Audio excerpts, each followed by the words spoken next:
Hello there, you're watching All 24 News, world news program broadcasting to you live from the capital Algiers with me, Karim Zachary, and up next are the top stories.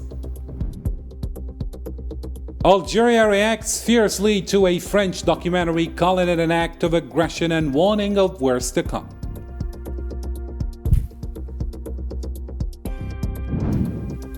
Also in our news, activists continue to protest the regime's Zionist policies, accusing it of selling Morocco, while evictions of families during winter keep expanding.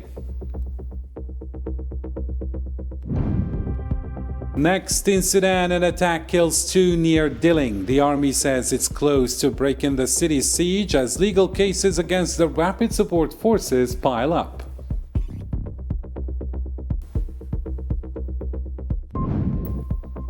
And later on, U.S. pivots defense to China and homeland. NATO reinforces Russian border, and Brazil's leader slams Trump's UN ambitions. The details shortly.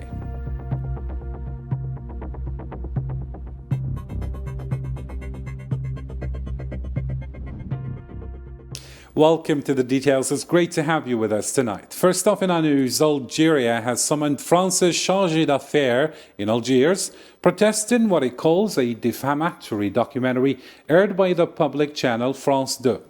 The foreign ministry says the film is built on falsehoods and slander, describing it as an offensive and unjustified attack on the Algerian state, its institutions, and its national symbols.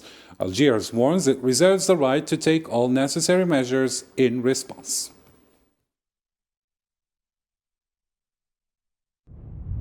The summoning of the French diplomat followed the broadcast by the public channel France 2 of what is abusively presented as a documentary, but which is in reality nothing more than a tissue of falsehoods, deeply offensive and unnecessarily provocative. The French diplomat was made aware of the extreme gravity of the following: the responsibility of a French public service channel in this outright attack against the Algerian state, its institutions and its symbols, an attack that this public channel would never have dared to carry out without the complicity or at the very least the approval of its public supervisory body.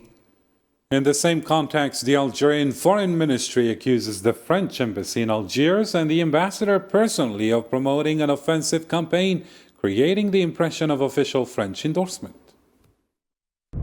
Contrary to all diplomatic practices and customs, the contribution of the French embassy in Algiers and that of the ambassador himself to the promotion of this outrageous campaign waged by this public channel reinforces the impression that the channel has benefited from the blessing of French official services.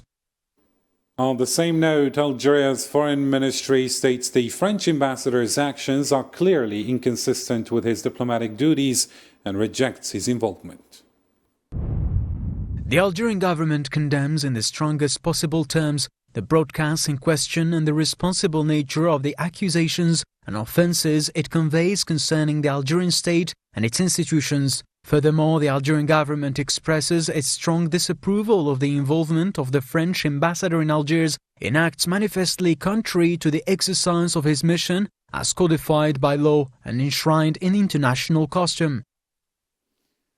The Algerian Foreign Ministry also says the actions of the French channel mark a new stage in escalating hostile practices against Algeria.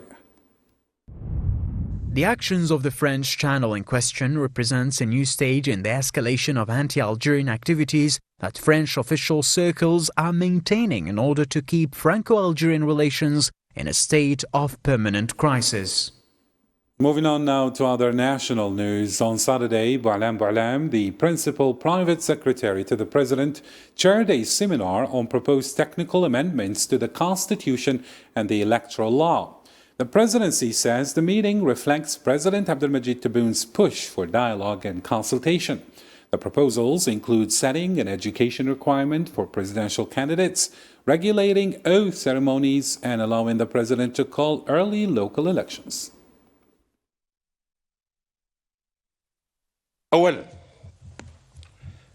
ضرورة إدراج شرط First, the necessity of including proof of educational qualifications as a condition for candidacy for the presidency. Second, regulating the procedures for the presidential oath of office. Third, proposing the possibility for the president to call for early local elections. Fourth, eliminating the requirement for the Supreme Judicial Council's approval for appointments to specialized judicial positions or for the annual transfer of heads of judicial councils, public prosecutors, heads of administrative courts, and the state commissioner. Fifth, limiting the term of office of the elected Speaker of the National Assembly to 6 years instead of 3. Sixth, improving the regulatory framework for the opening of the ordinary parliamentary session. Seventh, proposing review of the composition of the Supreme Judicial Council, Article 180 of the Constitution. Eighth, regarding the Independent National Election Authority, it is proposed to expand its responsibilities to include full oversight of electoral and referendum processes, while assigning the logistical and material preparation of these processes solely to the administration. Ninth, the proposed technical amendment to the Constitution includes a transitional provision to be invoked when necessary, aimed at filling a constitutional void and providing a basis for the partial renewal of elected members of the National Assembly. Finally, it includes a transitional provision aimed at setting deadlines for institutions and bodies whose legal system or composition has undergone any change to comply with the new constitution by stipulating the necessity of carrying out this compliance within specific time frames. التنصيص على ضرورة إجراء هذه المطابقة ضمن آجال معينة. In the same context, in his speech, Algerian Prime Minister Sifi Ghrieb said the proposed amendments reflect the state's firm commitment to strengthening the democratic process. He added that the changes aim to solidify the rule of law and further develop the legal system, stressing that the 2020 Constitution is a historic national achievement and a key pillar of democracy. ومواصلة للإرساء الأمثل. In pursuit of optimal institutional governance, these technical amendments represent a qualitative leap forward, enhancing the effectiveness of continuous readiness within a framework of constructive functional integration. This establishes a robust, democratic and socially just state based on national constants and principles of legitimacy, enshrining rights and freedoms and guiding everyone towards strengthening trust and consolidating institutional stability. This work comes in implementation of the instructions of the President of the Republic, Abdelmajid Tebboune, who emphasized the importance of focusing on the study and scrutiny of all approaches to the amendments. جميع مقاربات التعديلات. On Saturday, Algeria called for completing political independence with full economic sovereignty and independent decision-making for states. Speaking at the Arab Parliament session in Cairo, National Assembly member Issa Bourakba highlighted President Abdelmajid Tebboune's approach, pointing to the Garaj Bilad project as a key example of this dual sovereignty.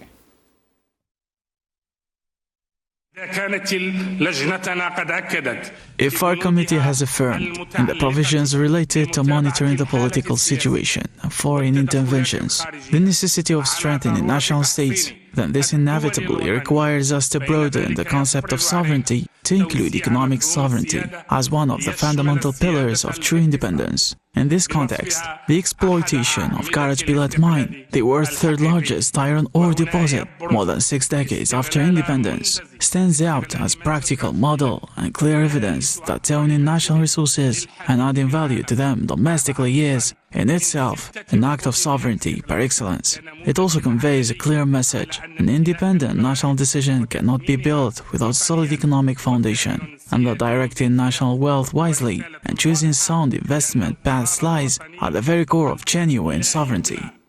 Moving on now to other regional news, the Moroccan Action Group for Palestine held a demonstration on Friday in front of Parliament for Al-Quds Week under the slogan "Supporting the Resistance, Honoring the Martyrs, and Continuing the Popular Movement."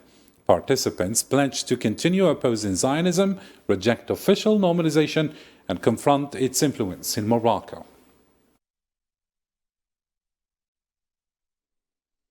Omar El-Katani, head of the Moroccan Association for Studies and Research in Islamic Economics, accused Moroccan authorities on Friday of selling national land to the Zionist entity. He claimed the entity has been buying influence among officials under the cover of investment and economic partnerships to expand settlements and gain a foothold in Africa through Morocco.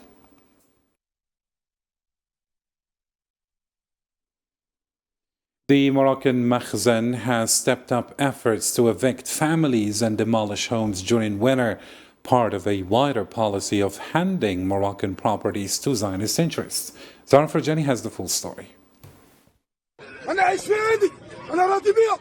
It is the cry of a Moroccan citizen who suddenly lost the safe home where he and his family had lived for more than 6 decades, only to find himself, along with his neighbors, facing an unequal struggle against the harsh winter and authorities who offered no alternatives after ordering the demolition of their houses.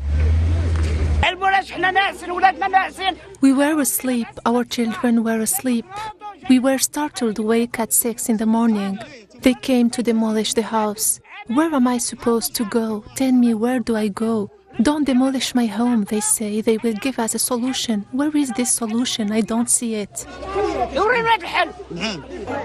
Citing what it described as a campaign against informal housing, the authorities of the Makhzen, backed by security forces, carried out demolition operations in Douar al-Barda'a in Mohammedia, leaving dozens of families, including children, forced to take shelter on the sidewalks once the operation was over.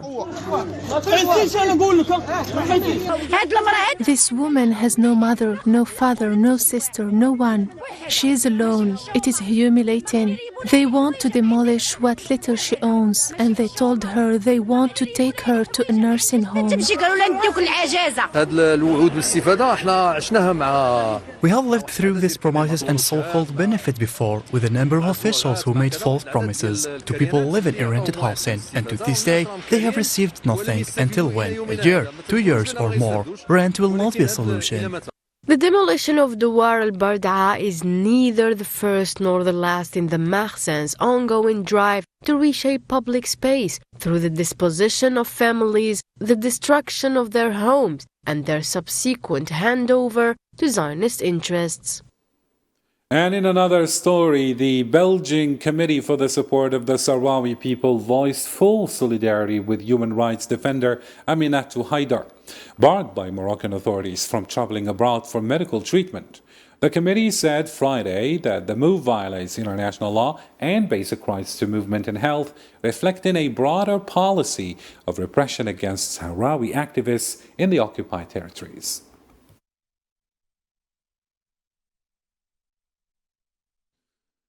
Elsewhere in the region, the UN support mission in Libya, UNSMIL, says the dialogue has reached key agreement on unifying the national budget and reforming oil revenue governance. The UN body added Friday that the economic talks are exploring steps to stabilize the country, strengthen institutions, and build a shared vision for sustainable peace in the months ahead.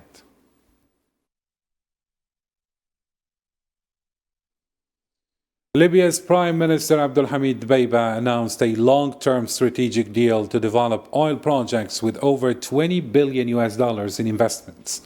On X, Dbeiba said the 25-year agreements with Total Energies and ConocoPhillips involve Waha oil, with all costs covered through external financing. Dbeiba said the deal aims to boost production by 850,000 barrels per day, generating over $376 billion in net state revenue.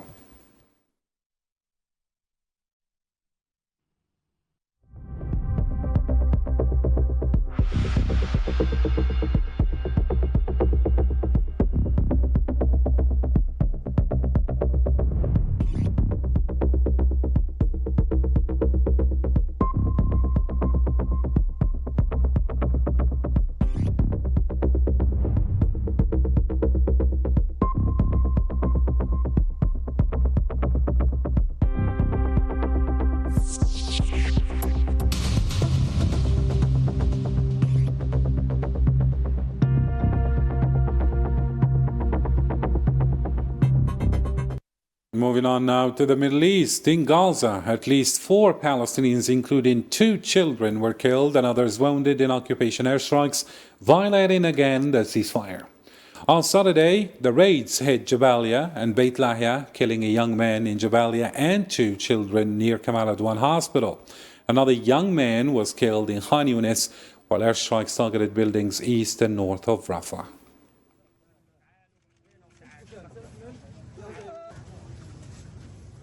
Meanwhile, the Palestinian Health Ministry in Gaza reported that 2 infants died at Al-Aqsa Martyrs Hospital due to the severe cold. The ministry said Saturday that 10 children have died since winter began, as the Zionist siege blocks humanitarian aid, including shelter and heating supplies, from reaching the Gaza Strip.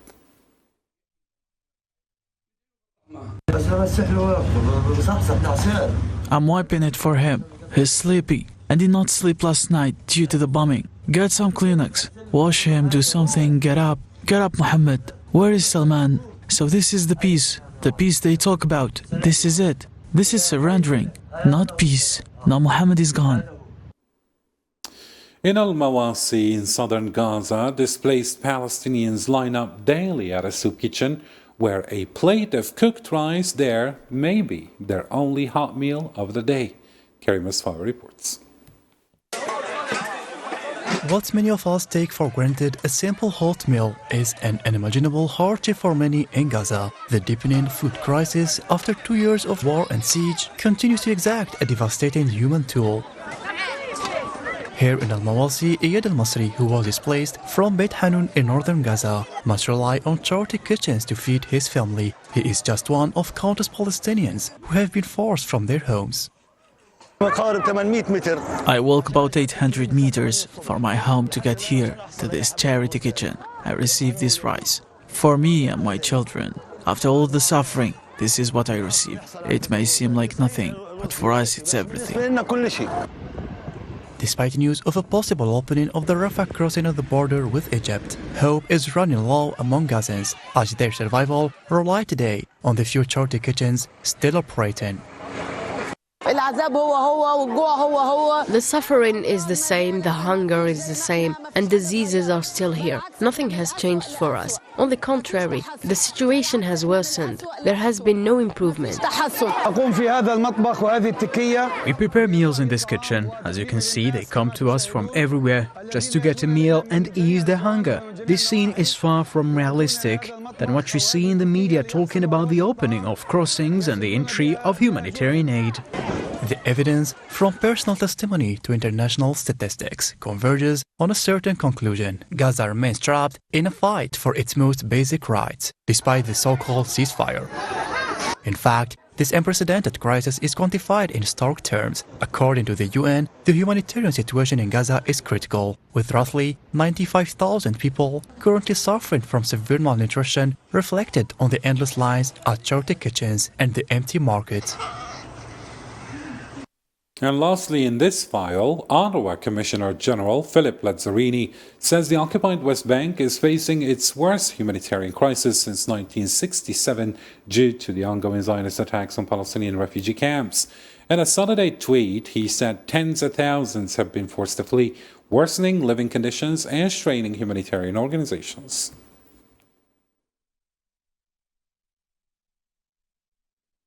And in another topical story, the Sudanese Doctors Network reported that an RSF drone struck the Fatah Rahman neighborhood in Dilling, South Kordofan, killing a woman and a man and injuring several others.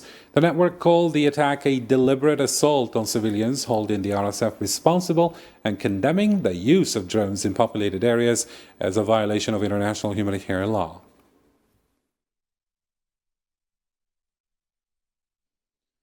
And as you followed in our headlines, a Sudanese military source said the army shot down an RSF drone over Dilling, South Kordofan. The source also added Saturday that army units backed by allied forces are close to lifting the RSF siege after clearing operations around the city.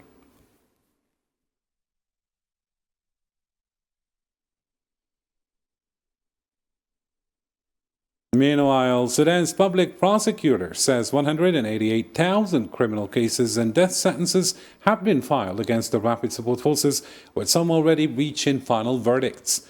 Attorney General Intisar Abdel-Al said Saturday that 122 foreign mercenaries fighting with the RSF have been charged, with some sentenced to death. She also highlighted systematic sexual violence by the RSF, leaving severe trauma for victims and their families.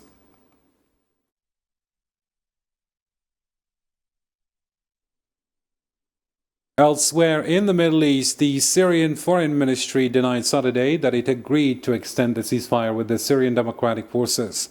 State channel Al-Ikhbariyah said reports of a ceasefire extension were false, contradicting AFP sources that had suggested a one-month extension could continue until a political solution is reached.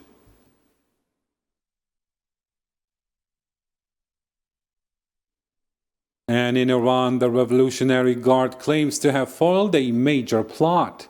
It says 10 hostile intelligence agencies conspired to incite unrest, encourage military intervention, and mobilize groups against Tehran.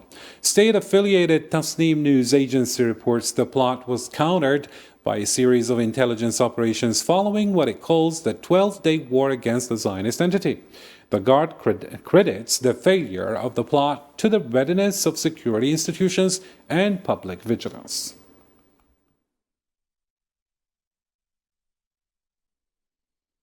Moving on to another development, the U.S. Pentagon unveiled a new strategy reflecting a shift in defense policy under Trump's America First approach, prioritizing hence domestic security and calling on allies to take the responsibility for their own defense. Yasin Rikti tells us more.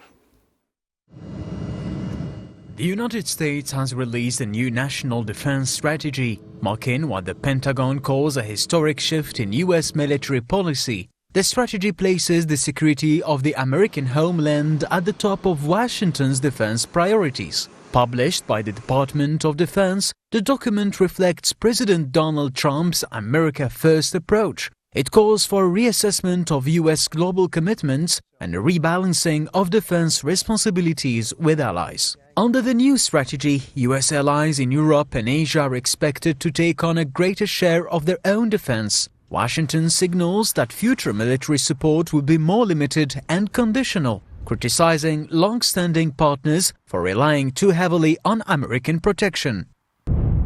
While U.S. forces focus on defending their homeland and the Indo-Pacific region, our allies and partners will assume responsibility for their own defense, with essential but more limited U.S. support. At the same time, the Pentagon adopts a more measured tone toward China and Russia, while identifying both as the most significant challenges to U.S. national security. The strategy calls for a relationship with Beijing based on mutual respect and describes the threat from Russia as persistent but manageable. It argues that both countries pose greater risks to U.S. security and internal stability than terrorist groups. As for the stance on Iran, it is notably tougher. The document accuses Tehran and its regional allies of fueling instability across the Middle East, warning that Iran's leadership has left open the possibility of pursuing nuclear weapons. Its influence not only undermines international peace and security, but also poses a direct and ongoing threat to the lives of American service members in the region.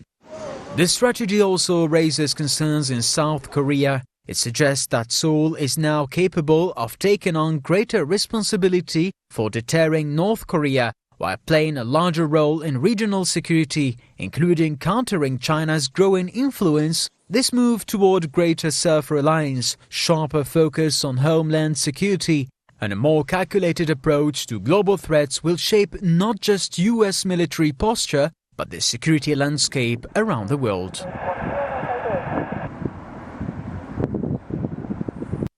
And in another continental development, President Luiz Inácio Lula da Silva of Brazil has sharpened his criticism of U.S. President Donald Trump, accusing him of trying to become the master of a new United Nations by proposing a so-called peace board. Following the resolution of their tariff dispute, da Silva called on Trump to reform the existing UN instead of creating a new organization where, in his words, Trump would be the one and sole authority.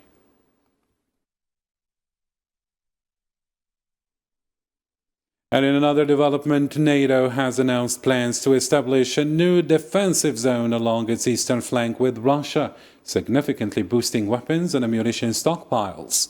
In a statement on Saturday, NATO official Thomas Löfven said the zone will rely on advanced surveillance and remotely operated systems. He stated the measures are aimed at strengthening deterrence against Russia.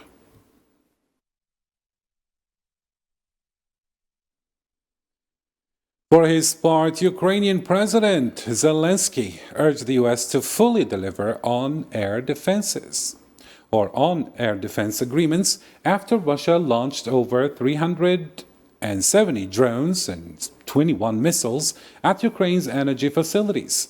He said Saturday that trilateral talks with the U.S. and Russia were constructive, with further meetings planned.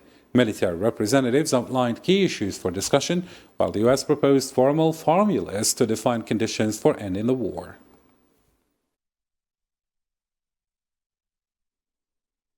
Meanwhile, European Central Bank President Christine Lagarde says America's tough tone toward Europe might be exactly what the continent needs. Speaking at the closing of the World Economic Forum in Switzerland, Lagarde noted the past days have seen significant criticism directed at Europe.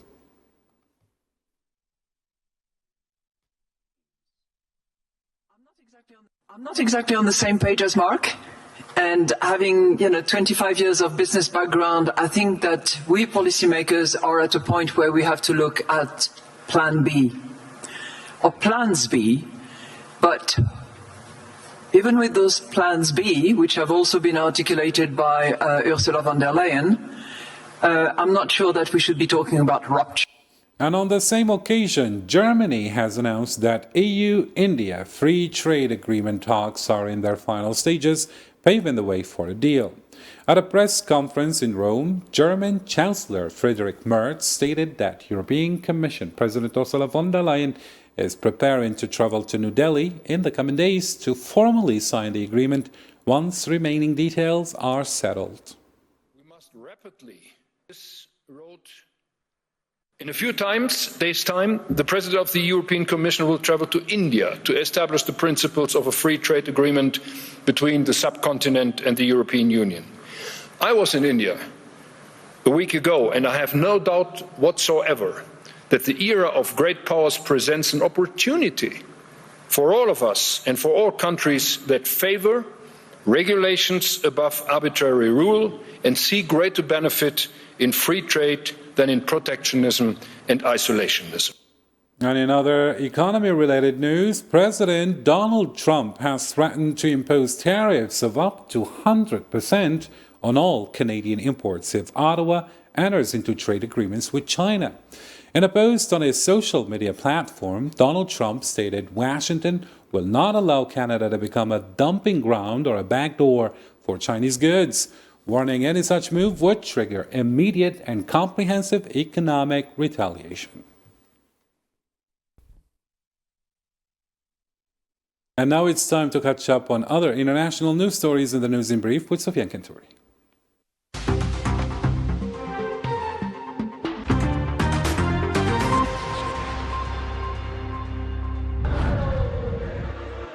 Thousands of protesters in Caracas demanded the release of President Nicolas Maduro and his wife Celia Flores, calling their detention unlawful. Demonstrators also rejected U.S. efforts to control Venezuela's oil, insisting it belongs to the Venezuelan people.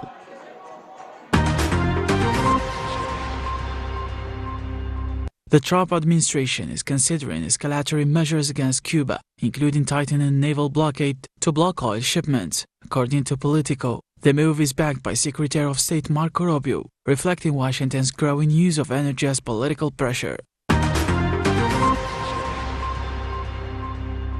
The European Union is considering extension for 6 more months the suspension of $10 billion, a retaliatory trade measures against the United States, originally set to take effect in February. And the US spokesperson said the move follows the US withdrawal of tariff threats, allowing focus on implementing a joint trade statement. Minnesota Governor Tim Walz said federal agents shot a person in Minneapolis and urged President Trump to immediately halt immigration enforcement operations in the state. Walz said he raised the issue with the White House, calling for the withdrawal of untrained officers from Minnesota.